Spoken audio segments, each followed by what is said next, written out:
Hey guys, it's Rob, and welcome to my tutorial for the Transforming Ninja Star. I got a bunch of requests on my last video for the Transforming Ninja Star, and I can see why. It's a really cool, fun, and it's also an easy model to make. It's a type of modular origami model where you're going to be interlocking or joining 8 of these small modular units together in order to get the Ninja Star. Each one is identical, and they're each very similar to making the water bomb base. What you're going to need is 8 small square pieces of paper. I'm going to be using these sheets that I got from Staples. They're all different colors, and these work really well for making the transforming star. You can also use post-it notes like these. These work really well. You'll get something that comes out pretty much the same. It's a little bit smaller. Once you have 8 small pieces of square paper, you're ready to begin.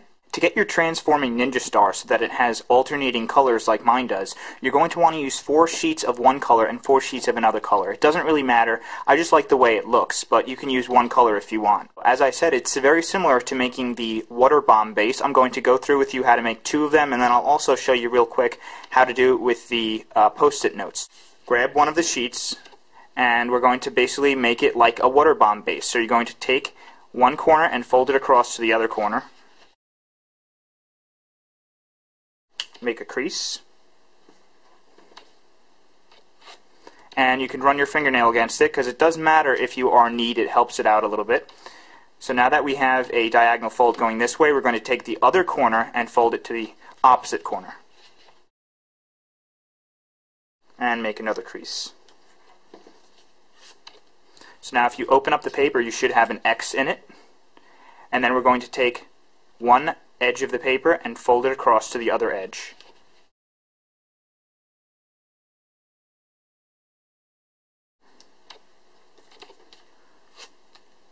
So now if you open up the paper, you should have an X and a horizontal line. So now what we're going to do is we're going to position this line in the middle so that it is vertical. And we're going to take both of the top corners and we're going to fold it inwards onto that vertical line so that the top edge here is on the vertical line. So just take the corner, fold it inwards onto that vertical line just like that, and make a crease. Do the same with the other top edge.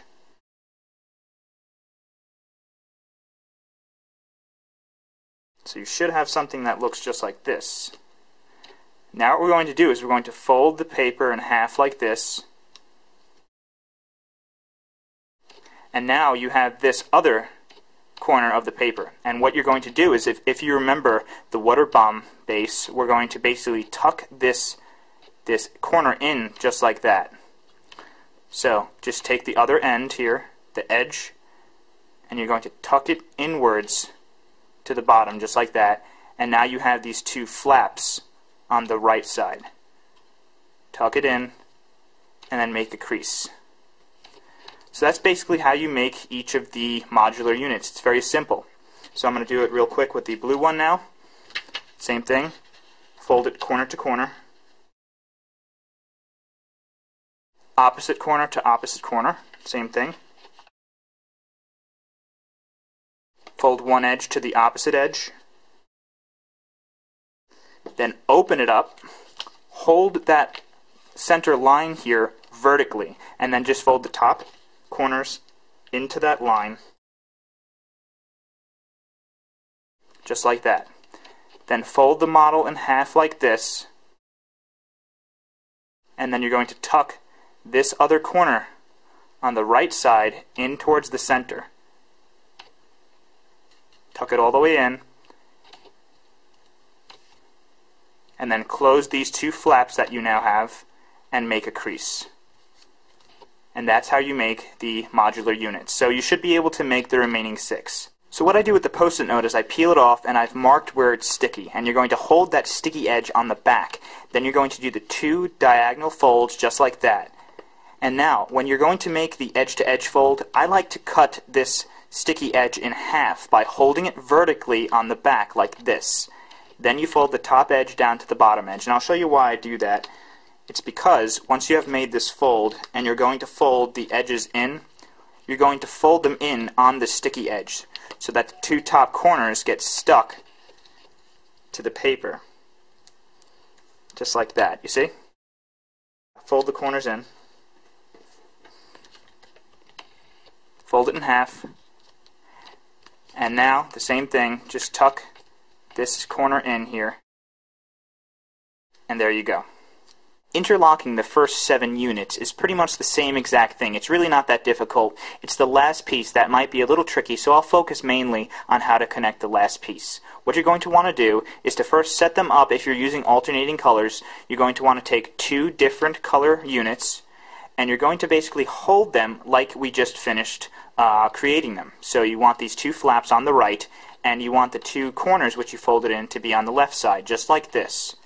Hold the piece on the right the same exact way. Then you'll see we have these edges here, right? You want to have these 2 flaps open, and you're going to take this edge here and you're going to twist it so that it is completely vertical, and then you're going to slide the piece on the right into the piece on the left until this corner here is basically right in between the top of those flaps right there. And you want to make sure that this edge is all the way seated into the piece on the left, just like that. Now when you do that, you'll see you have a little bit of excess sticking over the piece on the right, and what you're going to do is you're going to basically pull the piece down that's in front of you, and you're going to fold this excess towards you over the right piece, just like that, and then make a crease along the top. Then you can unfold it. Now what you're going to do is the same thing with the top flap. Hold this one back and then fold this one over the right piece. Now you'll see you have made 2 creases. And what you're going to do now is you're going to open the 2 flaps on the right piece now, and you're going to tuck these tips into it, just like that. And then what you're going to do is just close these 2 flaps on the right now and just give it a good crease. So now you'll see you will be able to slide these 2 pieces within each other. So now you're going to do the same thing with the piece on the right. You're going to go in a clockwise direction. In other words, you're not going to add to the left. You're going to add to the right. So grab another piece, hold it this way, rotate it so that this opening here is vertical, just like that. Slide it into the piece on the right and put the tip at the top here. Now you can slide it down here, and if it's easier for you, then you could do it like that, meaning it doesn't have to be perfectly lined up like that, but you do want it like that in the end. So if you want to slide it like that, as long as you have it seated properly, meaning as long as this edge is all the way in, it'll be fine. So then do the same thing, fold this one back, and take the excess here and fold it over the piece on the right that you're adding, and make a crease. Unfold it, then just move away the back piece and fold the top flap here over the new piece that you're adding, and you're always folding it in towards the center of these flaps. So you're folding this one like this towards you and this one away from you. Then once you've made those creases, you can open the flaps on the right and you could tuck these tips in just like that. Now being that I didn't tuck them in at the corner here, I just want to slide the new piece all the way to the end like that. And that's basically how you're going to interlock them. So I'm going to skip ahead to the 7th piece. When you get to the 7th and 8th pieces, you'll notice that the units will start to overlap, but they're interlocked the same way. Take the tip of the 7th piece and slide it in between the 2 flaps of the 6th piece. And also make sure that the tip is also going in between these 2 flaps that you previously tucked in. You don't want to slide this underneath there like that. Otherwise you'll have problems sliding it past one another in the end. Make sure that it's in between there just like that. Now I've already creased it here, but you guys know what to do. So just take the tips of the 6th piece and tuck them into the 2 flaps of the 7th piece. Just like that. Also, you're going to take the tip of the 1st piece here and you're going to bring it so that it's in between the 2 flaps of the 7th piece. Now, grab the 8th piece and just open the flaps of the 7th piece a little bit, just like that. and you're going to do the same thing. Take the two flaps of the 8th piece now, and make sure that the tip of the first piece slides into the two flaps there. And you're going to take the tip of the 8th piece and just kind of push the whole piece down like that, so that the tip also goes in between the two flaps of the 7th piece, just like that. Okay?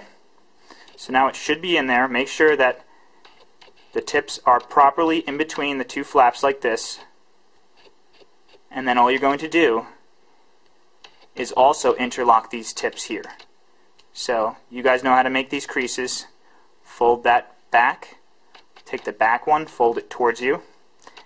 Now what's a little bit different is that you already have a tip in between the two flaps. You do not want to take the tip here and fold it over the tip. Nope, you want it to be only over this flap of the 8th piece. So you want to take the tip of the 7th piece and tuck it right in there. Okay? Just like that. Do the same with the back flap. So just make sure that you're not going over that tip like that, because if you do, you're not going to be able to slide this piece out. Okay, that's important. So take that tip and put it on the side like that. You're going to do the same with the tips of the 8th piece. Fold it back.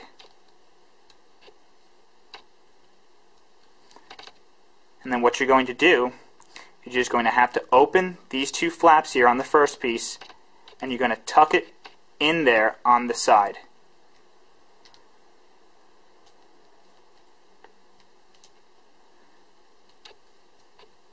Open the flap, and you're going to tuck it on the side of that tip, just like that. So it should look just like that. Before you go to transform the Ninja Star, just double check that none of the tips or blades are being covered by any of these side flap tips. Then all you need to do is to grab two opposite pieces and push them directly towards each other until the blades have come out. Rotate it and do the same thing until all the blades have been revealed. And there you go. You have a transforming Ninja Star. Thanks for watching my tutorial for the transforming Ninja Star. If you liked the video, be sure to click the thumbs up or like button below, and subscribe by clicking the subscribe button above. Also, if you leave me a comment in the comments section, I might feature it in my next video. So be sure to let me know what you guys thought. Just one more thing. I need to show you guys how to throw it. To throw the transforming Ninja Star in the frisbee or octagon configuration, you're going to want to hold it just like a frisbee, but you're going to angle it like that. And then you just want to flick your wrist outwards. I found with the Ninja Star configuration, if you throw it like a frisbee or even if you angle it like that, it's always going to wind up landing vertically like this, and it will damage the tips a little bit. So I find it the best just to throw it vertically like that.